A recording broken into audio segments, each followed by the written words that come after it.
Hello बच्चों, welcome to concept classes. आज हम स्टार्ट कर रहे हैं chapter number 9 application of trigonometry. Application of trigonometry को ये अपन हाइट एंड डिस्टेंस बोल सकते हैं। ठीक है, अपन ने चैप्टर नंबर 8 में देखा था कि ट्रिग्नोमेट्री रेशियोज क्या होते हैं, trigonometry ratios of specific angles क्या होते हैं। इन सब का यूज अपन डे टू डे लाइफ में करते हैं। जैसे कोई बड़ा सारा टावर है, बहुत हाई टावर है, या कोई बहुत हाई बिल्डिंग है, अब उसकी हाइट अपने को फाइंड करनी है, तो अपन उस केस में स्केल से तो मेजर कर नहीं सकते। उसकी हाइट फाइंड करने के लिए अपन क्या करेंगे, ट्रिग्नोमेट्री का यूज करेंगे। इसी तरह की जो day to day life problems हैं उनको अपन इस चैप्टर में डिस्कस करेंगे। इस चैप्टर में थ्योरी बहुत कम है, बहुत ही कम थ्योरी है। ये मान लो 3 से 4 पॉइंट है थ्योरी के, उसके अलावा सारी अपन प्रॉब्लम्स डिस्कस करेंगे। ठीक है, तो स्टार्ट करते हैं अपन चैप्टर।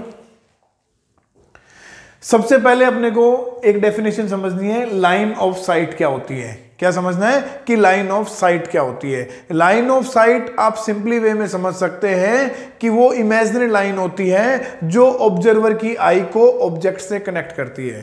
ऑब्जर्वर की आई से ऑब्जेक्ट, अपन किसी भी चीज को जब देखते हैं, चाहे वो चीज अपने से हाई हो या चाहे अपने से क्या हो, अपनी आई लेवल से वो हाई भी हो सकती है, अपने आई लेवल से बिलो भी हो सकती है। जब अपन उस ऑब्जेक्ट को देखते हैं तो अपनी आई से, ऑब्जर्वर की आई से ऑब्जेक्ट की ओर जो एक इमेजिनरी लाइन बन रही होती है, उसी लाइन को अपन क्या बोलते हैं, लाइन ऑफ साइट बोलते हैं। यहाँ डेफिनेशन लिखी हुई है, when an observer looks from a point O, एक पॉइंट ओ है, यहाँ पे ऑब्जर्वर खड़ा है। ठीक है, at an object point P, point P कोई ऑब्जेक्ट है। जब ऑब्जर्वर ओ से पी को देखता है, जब ऑब्जर्वर ऑब्जेक्ट को देखता है, तो जो ये ऑब्जर्वर को आई को ऑब्जेक्ट से कनेक्ट करने वाली जो लाइन होती है उसको अपन क्या बोलते हैं, लाइन ऑफ साइट बोलते हैं।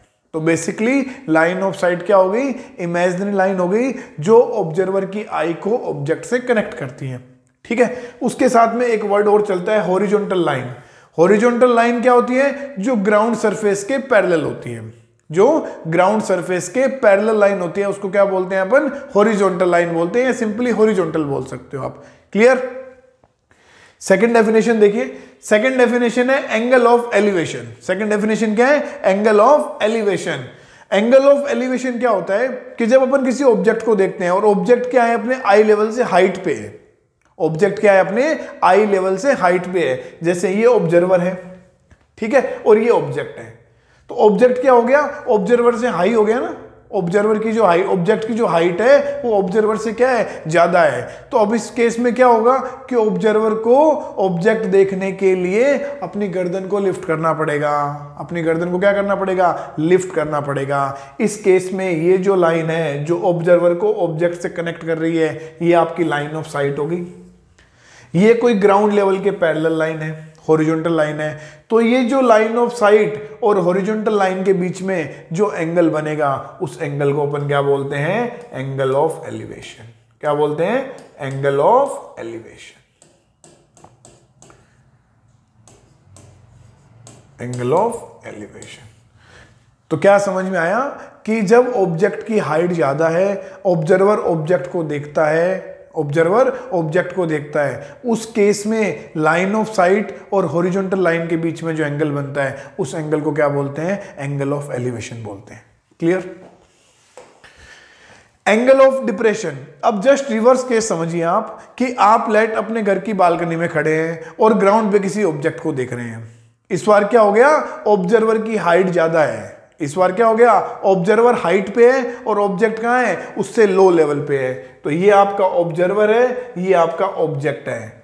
ये लाइन ऑफ साइट, ऑब्जर्वर को जो ऑब्जेक्ट से कनेक्ट करती है। लाइन ऑफ साइट क्या होती है, ऑब्जर्वर की आई को ऑब्जेक्ट से कनेक्ट करने वाली लाइन। तो ये लाइन ऑफ साइट हो गई।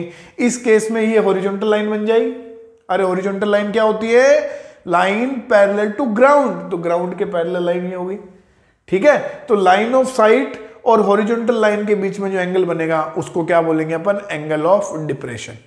क्या बोलेंगे, एंगल ऑफ डिप्रेशन। तो जब हाइट पे देख रहे हैं तो जो एंगल कंसिडरेशन में आएगा वो क्या हो जाएगा, एंगल ऑफ एलिवेशन। और जब हाइट से अपन बिलो देख रहे हैं, जब हाइट से अपन, ऑब्जेक्ट क्या है अपना, हाइट से बिलो है, अपन हाइट पे खड़े हैं, ऑब्जेक्ट क्या है, अपने से नीचे है, उस केस में जो एंगल ऑफ कंसिडरेशन आएगा वो क्या हो जाएगा, एंगल ऑफ डिप्रेशन। तो ये 4 बातें आपको समझनी है, line of site, angle of elevation, horizontal line, angle of depression. Line of site, horizontal line, angle of elevation, angle of depression, ये चारों चीजें अपने को क्लियर हो गई तो इस चैप्टर में आपको कोई दिक्कत नहीं आएगी। बस ये 4 ही पॉइंट है चैप्टर में, बाकी सारी प्रॉब्लम्स है जिनको अपन ट्रिग्नोमेट्री रेशियो की हेल्प से सॉल्व करेंगे। क्लियर? तो 1 बाय 1 प्रॉब्लम स्टार्ट करते हैं। सबसे पहले अपने को एक प्रॉब्लम गिवन है, the shadow of a building is 20 metre long. एक बिल्डिंग की शैडो, उसकी लेंथ दे रखी है 20 metre. When the angle of elevation of sun is 60 degree, जब सन का एंगल ऑफ एलिवेशन कितना है 60 डिग्री है, उस केस में एक बिल्डिंग की शैडो की लेंथ कितनी आ रही है 20 मीटर आ रही है। आपसे क्या पूछ रहे हैं? हाइट ऑफ बिल्डिंग पूछ रहे हैं। इस चैप्टर का कोई भी क्वेश्चन आपको सोल्व करना है, सबसे पहला काम आपको डायग्राम बनाना है। सबसे पहला काम आपको क्या बनाना है? डायग्राम बनाना है। देखिए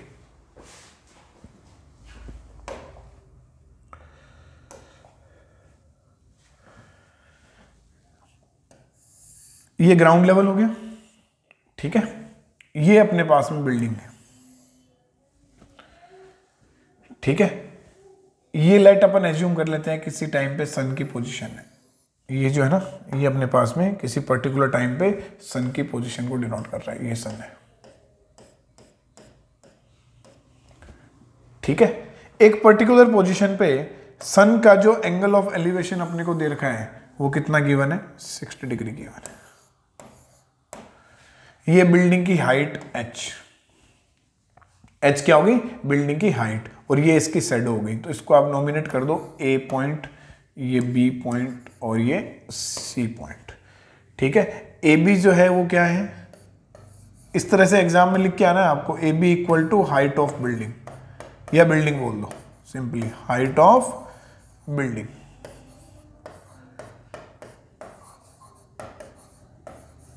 ठीक है। AC क्या है? शैडो, बिल्डिंग की शैडो, ठीक है। शैडो की लेंथ कितनी गिवन है अपने को? 20 गिवन है। क्या फाइंड करना है? हाइट ऑफ बिल्डिंग फाइंड करना है, ठीक है। अब बेटा बिल्डिंग और ग्राउंड के बीच में एंगल कितना होगा? 90 डिग्री होगा। तो ये क्या बन गया आपका? राइट एंगल ट्राइंगल बन गया। जब ये राइट एंगल ट्राइंगल है, ये परपेंडिकुलर हो गया, ये बेस हो गया। तो in triangle ABC H by 20 equal to tan 60, P by B कितना होता है? tan थीटा होता है। tan 60 की वैल्यू याद है आपको? ट्रिग्नोमेट्री रेशियो में लर्न कर रखी है अपन ने, √3। तो H कितना आ गया?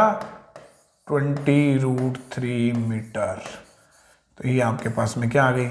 हाइट ऑफ बिल्डिंग आ गई। इस तरह से क्वेश्चंस को अपने को सॉल्व करना होता है। नेक्स्ट क्वेश्चन देखिए। नेक्स्ट क्वेश्चन गिवन है, a tree broken by the wind, the top struck the ground at an angle of 30 degree at a distance of 30 meter from the root. Find the whole height of building, height of tree. अब इसमें बेटा देखिए किस तरह का case given है अपने को। इसमें अपने को एक केस गिवन है, मैं डायग्राम बनाता हूं, पहले आपको डायग्राम अच्छे से समझ में आना चाहिए। ये ग्राउंड लेवल है, ठीक है। यहां पे एक ट्री है, ये ट्री है लेट, ठीक है। अब क्या होता है कि ट्री यहां से ब्रेक होता है। इस जगह से क्या हो रहा है? ट्री लाइट अपन एज्यूम कर लेते हैं कि यहां से ट्री क्या हो रहा है? ब्रेक हो रहा है। और जो ये टॉप पोर्शन है ना, ये ग्राउंड को क्या कर रहा है? टच कर रहा है। तो जब ट्री ब्रेक होगा तो ये वाला पोर्शन ग्राउंड को टच करेगा। तो ये देखिए, ये वाला पोर्शन ग्राउंड को टच कर रहा है। और किस एंगल पे टच कर रहा है वो अपने को गिवन है, at an angle of 30 degree, at an angle of 30 degree, ठीक है। ये ट्री की रूट है, this is the root of tree. अपने को क्या गिवन है? 30 मीटर फ्रॉम द रूट। जो ये टॉप टच कर रहा है, ये कितने मीटर पे टच कर रहा है? 30 मीटर पे टच कर रहा है। रूट से 30 मीटर के डिस्टेंस पे टच कर रहा है। फाइंड क्या करना है? हाइट ऑफ ट्री फाइंड करना है। ये ट्री की हाइट है, this is the height of tree, A B C और ये D। इसको लेट अपन x एज्यूम कर लेते हैं, इसको अपन y एज्यूम कर लेते हैं। तो हाइट ऑफ ट्री कितना हो जाएगा? Height of tree, height of tree इस तरह से आपको एग्जाम में लिख के आना है पूरी नोमेनक्लेचर किसके इक्वल होगी, AC के इक्वल होगी, और AC किसके इक्वल है, x प्लस वाई के इक्वल है। तो हाइट ऑफ ट्री क्या आ गई, x प्लस वाई आ गई। ट्री B पॉइंट से ब्रेक हो रहा है और जो इसका पोर्शन है ये ग्राउंड को D पॉइंट पे टच कर रहा है। कितने एंगल पे टच कर रहा है, 30 डिग्री पे, और रूट से 30 मीटर के डिस्टेंस पे टच कर रहा है। ये सब अपने को गिवन है, ठीक है। तो अपने को फाइंड क्या करना है, x प्लस वाई फाइंड करना है। अगर इस ट्राइंगल को अपन देखें, इन ट्राइंगल DBA या ABD, इस ट्राइंगल की हेल्प से अपन x और y दोनों फाइंड कर सकते हैं। कैसे कर सकते हैं, ये y है तो ये वाला पोर्शन भी y होगा ना आपका। जब ये y है तो यही तो पोर्शन यहाँ टच कर रहा है, तो ये भी कितना आएगा, y आएगा। क्लियर भाई, ये वाला पोर्शन तो घूम के यहाँ आ रहा है, जब यहाँ से ब्रेक होके आ रहा है तो ये पोर्शन ही आ रहा है, तो ये पोर्शन अपने को टच कर रहा है, ठीक है। तो ये भी कितना हो गया, y हो गया। अब देखिए ध्यान से,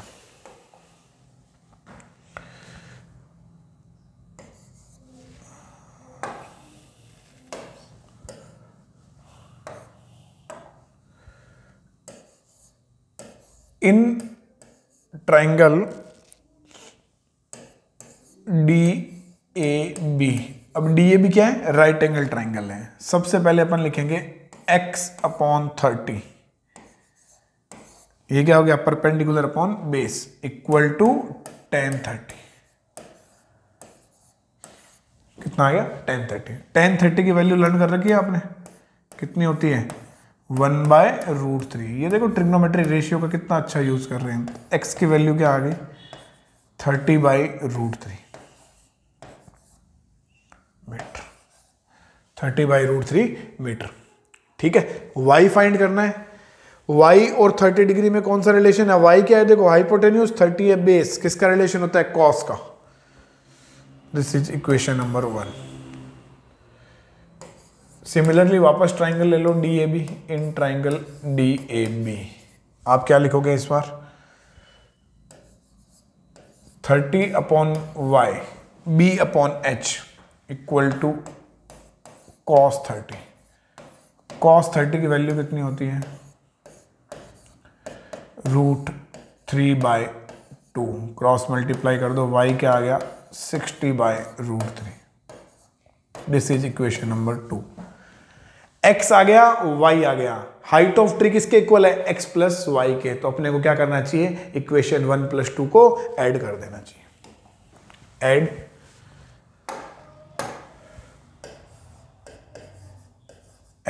1 + 2, तो x plus Y equal to आ गया 30/√3 प्लस 60/√3।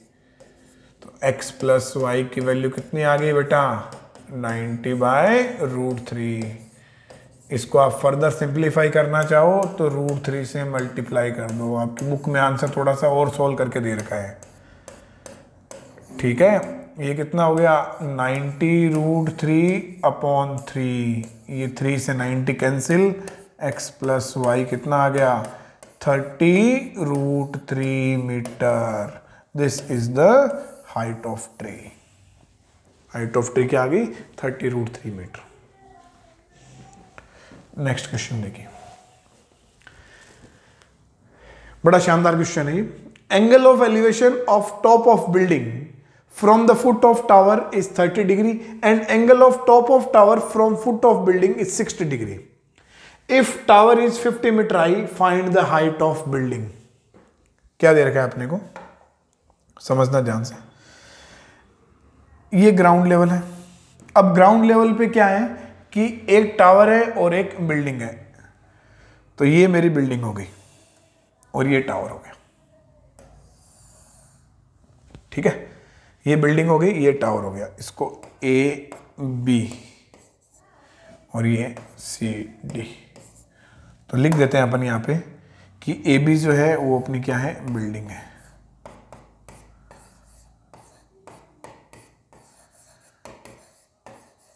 और CD अपना क्या है, टावर,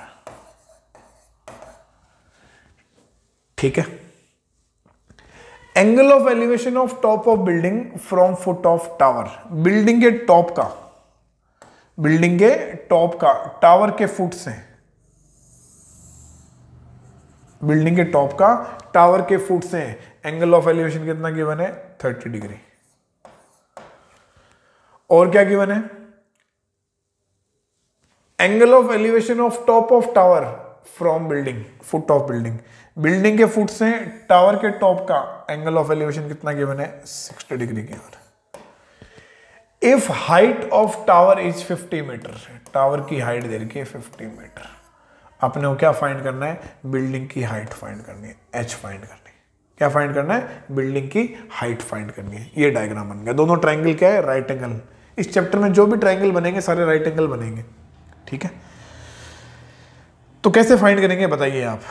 फर्स्ट ट्रायंगल इसको यूज करें अपन, ए सी डी, इसकी हेल्प से अपने को ए सी मिल जाएगा। तो इन ट्रायंगल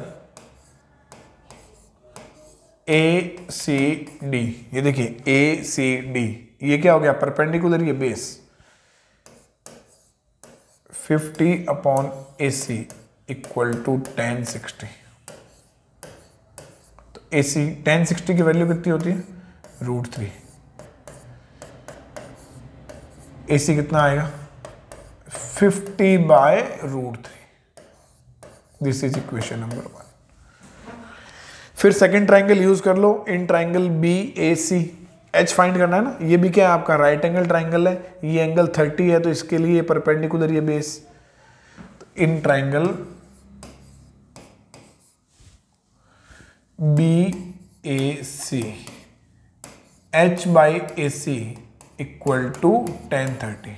1030 की वैल्यू लर्न कर रखी है, H equal to A C multiply 1/√3। A C की वैल्यू पुट कर दो इक्वेशन 1 से, 50/√3 मल्टीप्लाई 1/√3, तो एच कितना आ गया? 50/3 metre. This is the height of building. This is the height of building.